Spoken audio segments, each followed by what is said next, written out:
I was sitting in my trailer on set, just after wrapping a scene where I'd portrayed Jesus calming the storm, when my phone lit up with the date, October 27th, 3 days before Halloween. I remember staring at that date and feeling this weight in my chest I couldn't explain. And then Jesus spoke to me, not audibly, but clearer than any voice I'd ever heard. You think you know what's coming at midnight on the 31st? You don't.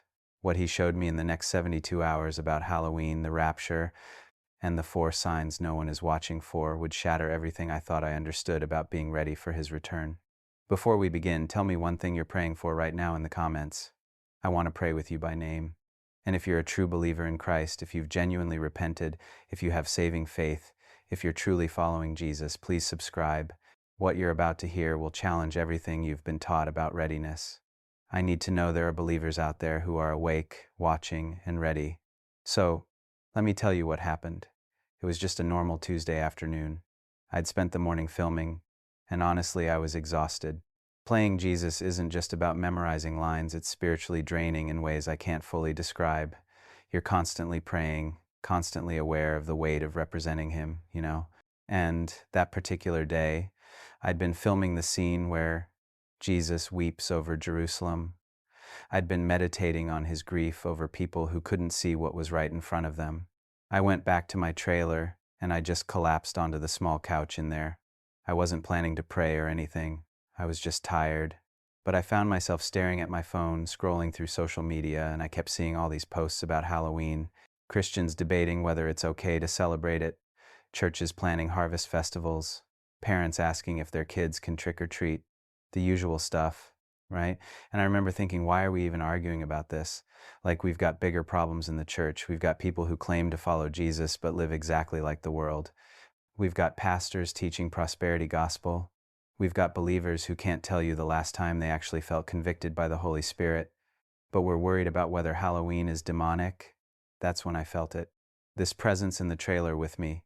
The air got thicker, heavier, and I heard him say my name. Not my stage name, not what people call me on set, but the name only he calls me. The one he gave me in prayer years ago.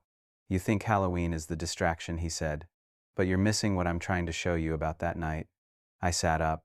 My heart was already pounding. Lord, at midnight on October 31st, something shifts. Not because of Halloween, because of what my people are not prepared for. I'm going to show you 4 signs, 4 things I've been trying to get my church to see. And most of them are too busy arguing about costumes and candy to notice. I need you to understand I'm not someone who has visions all the time. I've played Jesus for years, yes, but that doesn't mean I'm some super spiritual guy with a direct hotline to heaven. I'm just a 51-year-old actor who loves the Lord and tries to follow him. So when Jesus starts speaking to me this clearly, I know something serious is happening. Show me, I said. And then I was still in my trailer, but I was also somewhere else. It's hard to explain. Like being in 2 places at once. I was in this massive sanctuary, not one I recognized, but it felt familiar somehow, like it represented every megachurch I'd ever been to. The stage was huge, the lights were professional grade, the sound system was probably worth more than my house. It was packed, shoulder to shoulder packed. And I realized with a jolt these people were celebrating. It was a Halloween service, everyone was dressed up.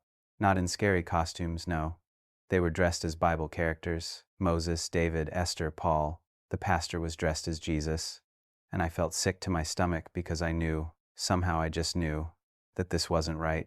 Jesus was standing beside me, and I could feel his grief radiating off him like heat from a furnace. Watch, he said quietly. The service went on. They sang worship songs, good ones, songs I loved. The band was incredible. People had their hands raised, tears streaming down their faces. The pastor preached about being ready for Christ's return, about being found faithful, about not being left behind. He quoted Matthew 24, Luke 17, 1 Thessalonians. Everything was biblically sound. Everything looked right. This is good, isn't it? I asked Jesus, confused. They're teaching about your return. They're worshiping you. What's wrong with this? Keep watching, he said, and his voice was so heavy with sorrow I almost couldn't bear it. The service ended around 11:45 p.m. I watched as people filed out, laughing, taking selfies in their costumes, talking about where they were going to breakfast. The church emptied. The pastor turned off the lights, locked up, and drove home. I followed him somehow, not physically, but in the vision, and watched him change out of his costume, post some photos to Instagram with captions about being ready for the king, and go to bed. And then the clock struck midnight. I'm not going to tell you exactly what I saw happen at midnight yet, because Jesus showed me I need to explain the 4 signs first. But I will tell you this, I started weeping. Not quiet tears, but body-shaking sobs.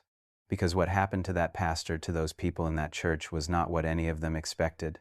The first sign, Jesus said, staring at that church with such pain in his eyes, is this: my people think being ready means knowing about my return. They think attending the right conferences, reading the right books, watching the right YouTube channels, they think that's preparation. But you can know every prophecy, recite every sign, debate pre-trib versus post-trib, and still not be ready. Then what does ready look like? I asked, my voice shaking. I'll show you, he said. But first you need to see how widespread this is. Suddenly we were somewhere else. A small church this time, maybe 50 people. October 30th, the night before Halloween. They were having a prayer meeting specifically about spiritual warfare and protecting themselves from demonic activity on Halloween night. They were praying against principalities and powers, binding demons, claiming victory. Again, nothing doctrinally wrong with any of it, but Jesus was shaking his head. They're praying against the wrong enemy. They think the danger is outside their walls. They think if they just bind enough demons, pray loud enough prayers, they'll be safe. But the enemy they need to fight isn't out there. Before I could ask what he meant, we were in another location, a home this time. A family of 5, parents and 3 kids, all around the dining table. October 27th, the same day, this vision started for me. They were doing a Bible study about the end times. The dad was teaching from Revelation, showing his kids charts about the tribulation, explaining the rapture. The kids looked bored, honestly, but the parents were so earnest, so sincere.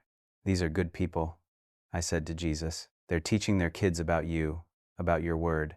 It does count, Jesus said. But watch what they do tomorrow. October 28th. Same family. The dad spent 3 hours scrolling news articles about wars and rumors of wars, inflation, political chaos.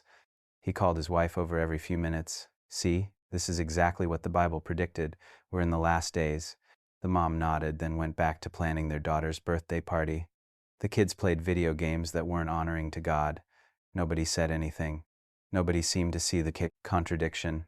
The second sign, Jesus said, and now we were back in my trailer, is that my people have become experts at seeing signs in the world while being blind to the signs in their own hearts. They can tell you about every prophetic development in Israel, but they can't tell you the last time they truly denied themselves and took up their cross. I was trembling now. Lord, I don't understand. What does this have to do with Halloween? What happens at midnight? Everything. Because Halloween has become a symbol not of evil, but of how distracted my church has become. They fight culture wars about holidays while missing the war for their own souls. And at midnight, on October 31st, I'm going to reveal something that will separate those who are truly watching from those who are just talking about watching. What are the other 2 signs? I asked. Jesus looked at me with such intensity I had to look away. The 3rd sign is the one that's going to hurt you personally, and the 4th is the one that still gives me hope for my church. But you're not ready to see them yet. Why not? Because you're still thinking like they are. You're still assuming you understand what I mean by ready. You don't. None of them do. I wanted to argue. I wanted to tell him I'd been following him for years, that I literally played him in a TV show, that I studied his word constantly. But something in his face stopped me. There was so much compassion there, but also this unbending truth.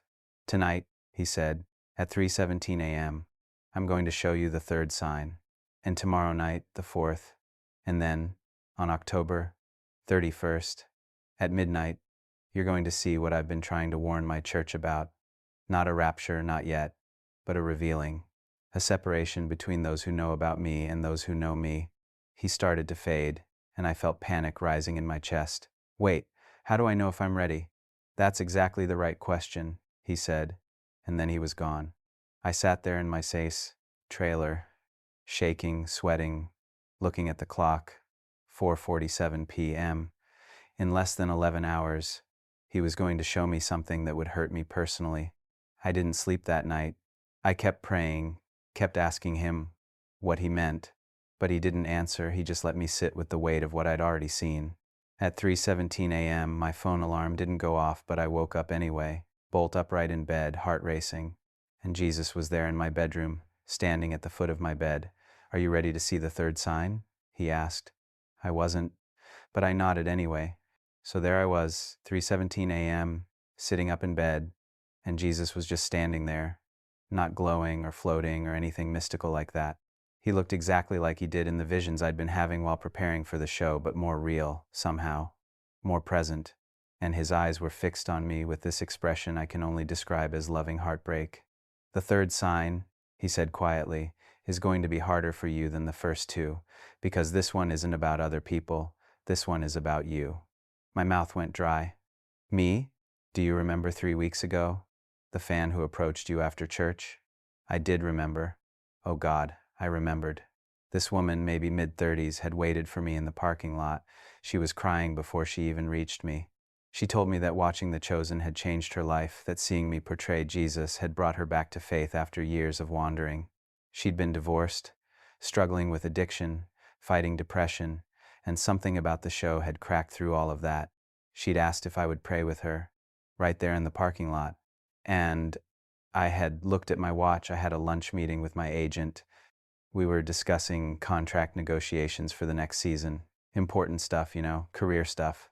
So I'd given her this sympathetic smile and said, "I'm so sorry, I'm actually running late, but I'll absolutely pray for you later today. I promise." I'd meant it when I said it. But sitting there in bed at 3:17 a.m. with Jesus staring at me, I couldn't remember if I'd ever actually prayed for her. I couldn't remember her name. "You didn't pray for her," Jesus said. And it wasn't an accusation, it was just a fact, which somehow made it worse. "You got in your car, you drove to your lunch meeting, and you forgot about her before you reached the freeway." "I'm sorry," I whispered. "I'm so sorry, Lord. Wait, I'm not done. Do you want to see what happened to her after you drove away?" I didn't, but I nodded. Suddenly I was back in that parking lot, watching myself walk away from her. I saw her face as I left, the hope draining out of it, the shoulders slumping. She stood there for a long moment, just staring at her hands. Then she got in her car and sat there for 20 minutes, crying. I watched her drive home to her tiny apartment, watched her sit on the couch with her phone, scrolling through social media, seeing all these posts from Christians talking about the love of Jesus, the power of prayer, how we're supposed to be his hands and feet.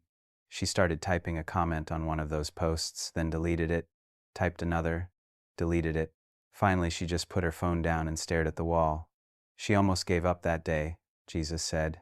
She almost decided that if the guy who plays me on TV couldn't spare 5 minutes to pray with her, then maybe this whole faith thing was just empty, just performance, just another thing that looks good but doesn't actually help when you're drowning. I felt like I'd been punched in the stomach. Is she okay now? Someone else prayed with her. The janitor at her apartment building, an older man who barely speaks English. He saw her crying in the hallway 3 days later, and he stopped. He didn't have anywhere important to be. He didn't have a lunch meeting with an agent. He just stopped, and he prayed with her in broken English for 30 minutes. And that prayer, that simple, stumbling, sincere prayer, it reached her heart in a way your polished actor's smile never could have. I was crying now. Not pretty crying either, ugly, gasping sobs. "The third sign," Jesus continued, his voice gentle but firm, "is this: my people have learned to perform holiness while missing opportunities for actual ministry. They're so busy building platforms, protecting their time, managing their image, that they walk right past the divine appointments I set up for them. And the worst part? They do it while quoting my words, using my name, claiming to represent me. But I do represent you," I said, and even as the words left my mouth, I heard how defensive they sounded. "I play you on the show. I help millions of people see." "Do you?" he interrupted, and his voice wasn't harsh, just sad. "Or do you help millions of people see a version of me that's safe, that fits in their budget, that looks good on camera? Tell me, when was the last time playing me actually cost you something? When was the last time representing me meant choosing the inconvenient thing, the uncomfortable thing, the thing that didn't advance your career?" I couldn't answer, because I knew what he was getting at. Playing Jesus had become my job, my career, my platform, and somewhere along the way, I'd started treating it like any other acting role, something to perfect, to use for advancement, to leverage. Let me show you something else, he said, and suddenly we were in a different place. A church service, October 29th, tomorrow. Not a big megachurch this time, but not small either, maybe 300 people. And there I was, or future me, I guess, sitting in the front row as a special guest. I watched myself on stage, sharing my testimony about playing Jesus on The Chosen. The pastor interviewing me, asking softball questions about what it was like to portray Christ, what I'd learned, how it had impacted my faith. And I gave good answers, spiritual answers, the kind that made people nod and say, Amen. But then Jesus showed me something I couldn't see in the moment. A young man sitting in the back row, probably 18 or 19. He was struggling. I could see it on his face, this internal war. He'd come to church that night specifically because he'd heard I would be there. He wanted to ask me something, tell me something. Something about his faith, his doubts, his questions about whether Jesus was real or just a character people played. I watched him lingering after the service, waiting for a chance to talk to me. But there was a crowd of people wanting selfies, wanting autographs, wanting to tell me how much the show meant to them. And I was gracious with all of them, patient, kind, taking photos, signing programs, making everyone feel special. But the young man never got close enough. After 45 minutes, I saw myself check my watch and tell the pastor I needed to head out. Early flight the next morning. The crowd dispersed, disappointed but understanding. And that young man, he just stood there in the back, still holding the questions he'd never gotten to ask. He doesn't come back, Jesus said, quietly. Not to this church, not to any church. He decides that night that Christianity is about celebrities and entertainment, not about truth or real relationship. And he walks away. No, I breathed. I can still reach out to him. This is tomorrow night. You don't know his name. You never see his face. You're too focused on the people in front of you to notice the one person I actually sent you there for. The vision shifted, and I was back in my bedroom. Jesus was now sitting on the edge of my bed, his head in his hands, and I realized he was crying. Not just tearing up, actually crying. His shoulders were shaking. Lord? I said, terrified and confused.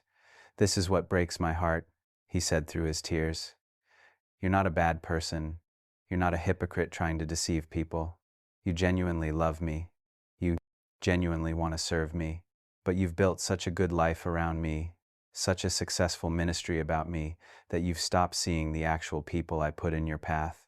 The woman in the parking lot, the young man in the back row, the janitor who cleans your trailer who's never once heard you ask about his life.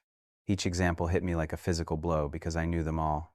That janitor, I passed him every day on set, gave him a friendly nod, but had I ever asked his name? The third sign, Jesus said again, looking up at me with red-rimmed eyes, is that my people have become so focused on the performance of faith that they've forgotten faith is spelled L-O-V-E. Not theological accuracy, though, that matters. Not worship services, though those matter too. Not even preaching about readiness and the rapture. It's stopping. It's seeing. It's putting aside your agenda, your schedule, your image, and actually being present with the person I put in front of you. He stood up, and I scrambled off the bed, dropping to my knees in front of him. Please, please tell me how to fix this. You can't fix the past, he said, but you can change tomorrow. That service you're going to, that young man in the back, I'm telling you now, he's going to be there.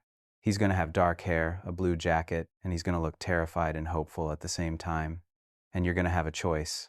Take one more selfie with someone who already believes, or turn around and see the one person who's about to give up. I'll find him. I promised. I swear, will you? Because here's what I need you to understand. This isn't just about one young man. This is about a pattern, a way of living. You've been so careful to look like me that you've forgotten to be like me. And that woman in the parking lot, that janitor who prayed with her, he understood something you don't, that I don't need people to perform. Me perfectly. I need them to love people, actually. The room started to get lighter. Dawn was coming. Jesus stood up, moving toward the window. One more thing I need to show you. There's more? I asked weakly. There's always more, he said. And suddenly we were in my trailer again, but it was earlier yesterday, October 27th, before any of this started. I watched myself between scenes, scrolling on my phone, and Jesus showed me what I was reading. Posts from other Christians arguing about Halloween. Comments, sections full of believers attacking each other over whether it's demonic or harmless, threads about the rapture, about tribulation, about signs and wonders. And I watched myself scroll through it all with this sort of detached interest, not agreeing or disagreeing, just observing, maybe feeling a little superior to all the arguing. You know what I see when I look at this? Jesus asked. I see my children so distracted by secondary issues that they're missing the primary one. They're arguing about Halloween while their neighbor is suicidal. They're debating rapture timing while their coworker is in an abusive marriage. They're worried about demonic influences in culture while being completely blind to the decay in their own hearts. So Halloween doesn't matter? I asked. I didn't say that, but it matters far less than you think, and far less than love. Do you know what the early church was known for? Not their theological precision, though they fought for truth, not their cultural commentary. They were known for how they loved each other, how they cared for the poor, how they adopted abandoned children, how they stayed in plague-ridden cities to care for the sick when everyone else fled. They were known for stopping, for seeing, for loving beyond what was comfortable. I thought about that pastor I'd seen in the first vision, preaching about readiness on Halloween night. So what happens at midnight? Jesus turned to face me fully, and his expression was so serious it scared me. At midnight on October 31st, I'm not rapturing my church. Not yet. But I am going to reveal something that will shake every believer who's paying attention. I'm going to show you who's actually ready and who's just performing readiness. And the dividing line isn't going to be what anyone expects. What is it? That's the fourth sign. And I'll show you that tomorrow night, October 29th, at 2:34 a.m. But I need you to sit with what I've already shown you. I need you to really feel the weight of it. Because the fourth sign, the one that gives me hope, it's only visible to people who've let the first three signs break them. The vision released me suddenly, and I was just sitting in my bed, alone, with early morning light streaming through my window. It was 6:42 a.m., October 28th. I had that church service tonight, the one where I'd see the young man in the blue jacket. I spent the rest of that day in prayer. Not the kind where you list requests or quote scripture, just sitting in silence, letting the weight of what Jesus had shown me settle into my bones. And I kept thinking about that third sign. My people have learned to perform holiness while missing opportunities for actual ministry. That night at the service, I was different. Not perfect, not even close. But different. I gave my testimony, answered the pastor's questions, but the whole time I was scanning the crowd, looking for a young man with dark hair and a blue jacket. And I saw him, third row from the back, left side, exactly like Jesus said.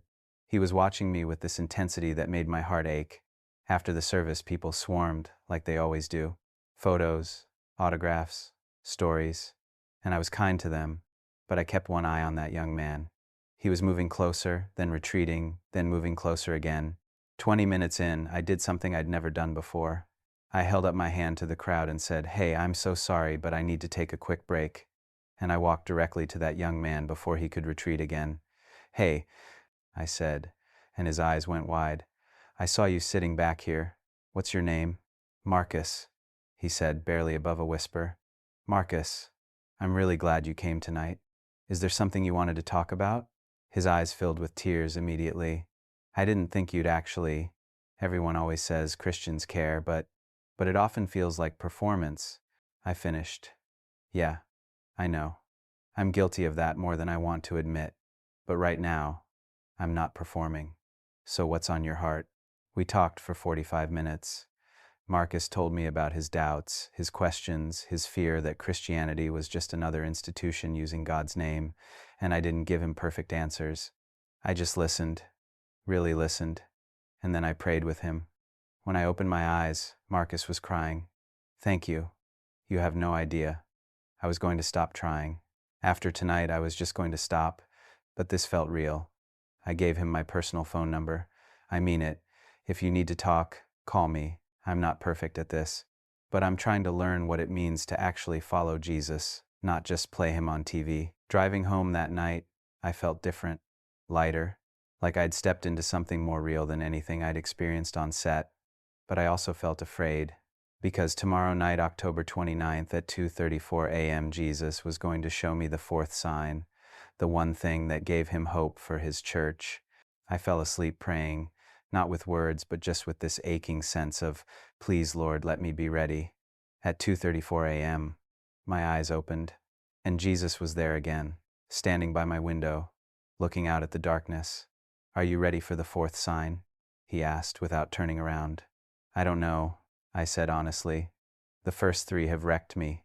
Good, he said, finally turning to face me, and I was shocked to see he was smiling. Actually smiling. Because the fourth sign, it's the only one that's going to save you. I sat up in bed, staring at Jesus. He was smiling. After everything he'd shown me, the grief, the tears, the conviction, he was actually smiling. And somehow that scared me more than anything else had. The fourth sign is going to save me? I asked. From what? From being counted among those who are ready in theory but not in practice, he said. From missing the entire point of why I'm returning in the first place. He moved away from the window and sat in the chair by my bed. Before I show you the fourth sign, I need to tell you something about midnight on October 31st. You've been thinking it's about the rapture, haven't you? Isn't it? I asked. No. The rapture will come when it comes. No one knows the day or hour. But what happens at midnight on October 31st this year is something different. It's a test, a revealing. I'm going to show my church what readiness really looks like, and most of them are going to be shocked. A test? My heart was pounding. What kind of test? The kind that can't be studied for, the kind that reveals what's actually in your heart. But let me show you the fourth sign first. He stood up, and suddenly we were somewhere else. Not a church. We were in a hospital. The hallway was dimly lit, late night clearly, and I saw a woman walking slowly down the corridor, pushing an IV pole. She looked exhausted in a way that went beyond physical. Late 50s, maybe early 60s. Who is she? I asked. Her name is Patricia, Jesus said. Watch what she does. I followed as Patricia made her way to the hospital chapel. It was tiny, just a few rows of chairs and a simple cross on the wall. She eased herself into one of the chairs with a wince and just sat there staring at that cross. Then she started praying. But it wasn't the kind of prayer I'd heard in churches. There was no structure to it, no eloquence. She was just talking to Jesus like he was sitting right there with her. Okay, so I'm scared, she said out loud, her voice shaky. I'm really scared. They said the treatment isn't working, and I don't know what that means exactly, but I can see it in their faces. The nurses, the doctors. She stopped, wiping at her eyes, and I keep thinking about all the things I wanted to do. Places I wanted to travel. My granddaughter's graduation, she's only 14, so that's 4 years away, and I don't know if I'll. Jesus was watching her with such tenderness. Patricia took a shaky breath. But, you know what? Even if this is it, even if I don't get those extra years, I just want you to know, I don't regret following you. Not for a second. Everyone said I was wasting my life, when I quit that corporate job to work at the homeless shelter, when I gave away half my savings to help that family keep their house, when I spent my weekends visiting prisoners. She laughed a wet, broken sound. My sister still thinks I'm crazy. Says I could have retired comfortably if I hadn't thrown away all that money on other people. But Jesus, if I die tomorrow, I die knowing I spent my life on things that actually matter. On people. On love. On you. She was crying freely now. I'm not ready to go. I'm not going to pretend I am. I want more time. But if my time is up, then I just want you to know it was worth it. All of it. Every sacrifice, every uncomfortable conversation, every time I chose people over comfort, it was worth it. Because I got to know you. Really know you. Jesus knelt beside her chair. She couldn't see him, but he was right there. This, he said to me, this is the fourth sign.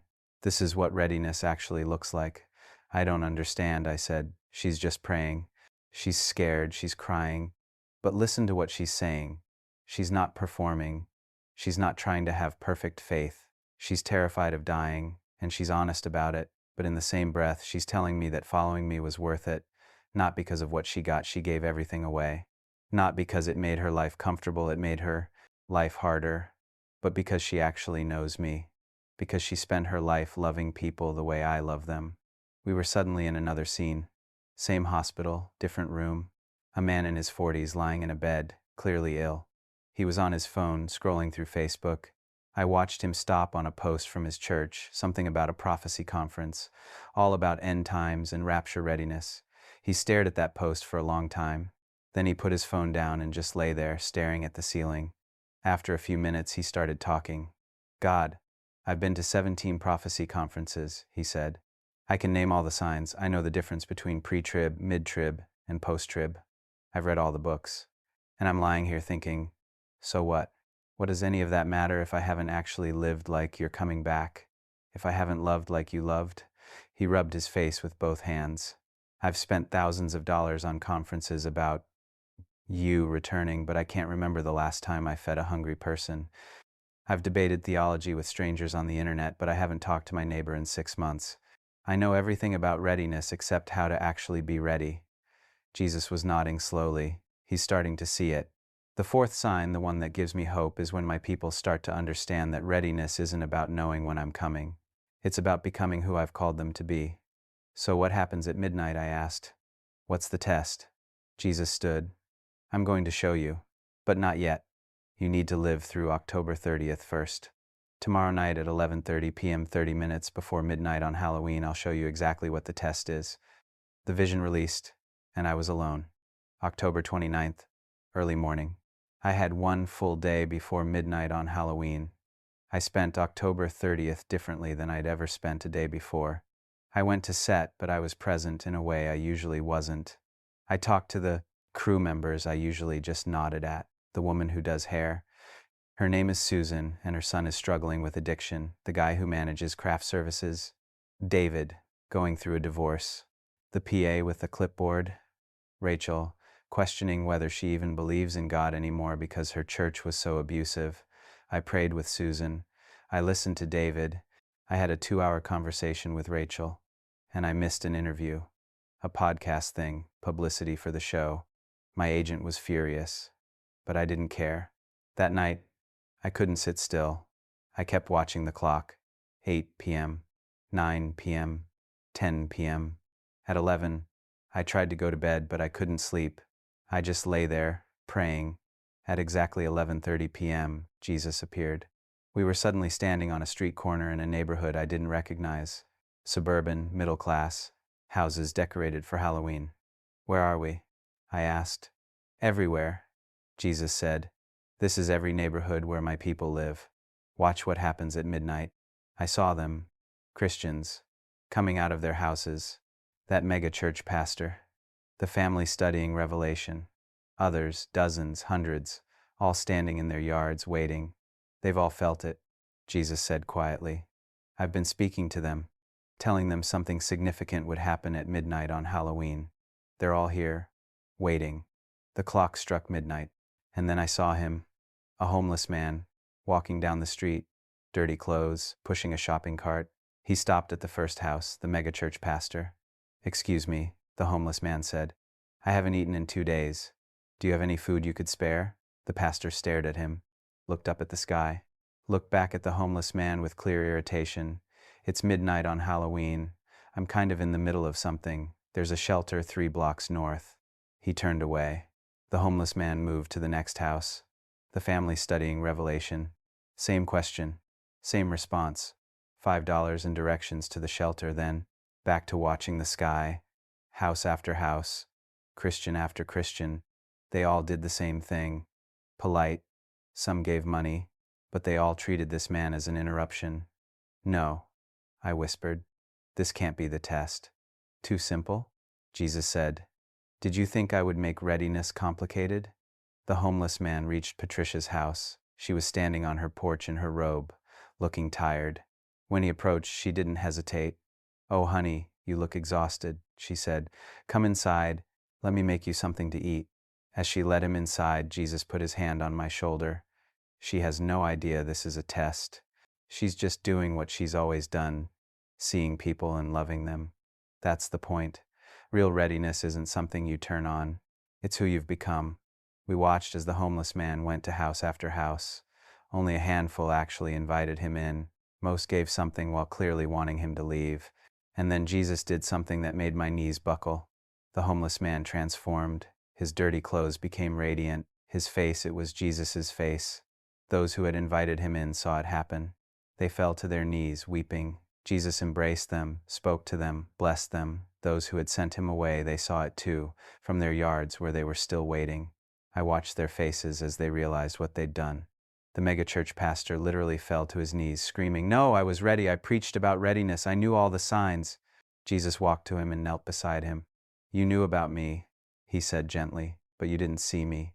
You were so focused on looking for me in the sky that you missed me standing right in front of you."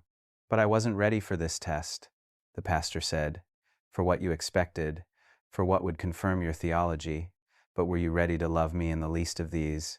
That's what I've been trying to teach you. When you did it for the least of these, you did it for me." Jesus stood and looked at me directly. "This is what happens at midnight on October 31st. Not to everyone, just to those I've been preparing. I'm going to show them what readiness actually means." "It's love," I said. "The 4 signs all point to love. Always have.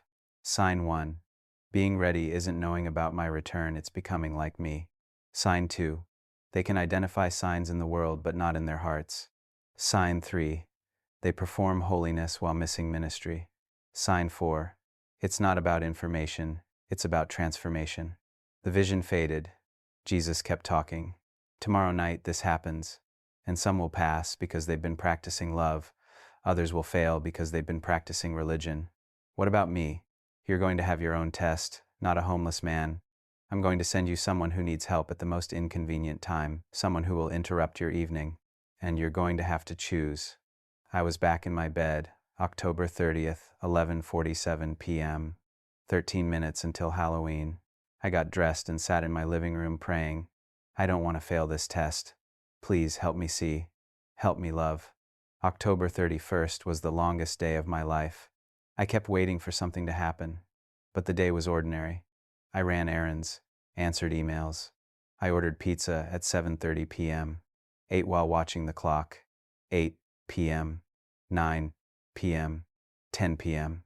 Trick-or-treaters came, I gave out candy, tried to be present. At 11 p.m., the doorbell rang. I grabbed the candy bowl, but when I opened the door, it wasn't kids. It was Marcus, the young man from church, and he was crying. "I'm so sorry," he said. "I know it's late, but I didn't know who else to call. My roommate kicked me out. He found out I've been going to church, and he's super anti-religious, and I have nowhere to go. I don't have family here. I don't have money for a hotel. And I know this is crazy, but..." "Marcus," I interrupted. "Come inside." He stared at me. "What?" "Come inside. You're not an intrusion." As he stepped across my threshold, I glanced at my watch. 11:42 p.m., 18 minutes until midnight, and I understood. This was my test. Jesus sent me someone I'd already met, someone who would require more than just a sandwich, someone who needed time, sacrifice, comfort. "Are you sure?" Marcus asked. "Marcus, I'm sure. Let me get you some blankets. You can take the guest room, and let's order you some real food." "When did you last eat?" His eyes filled with tears. "This morning." I ordered more pizza.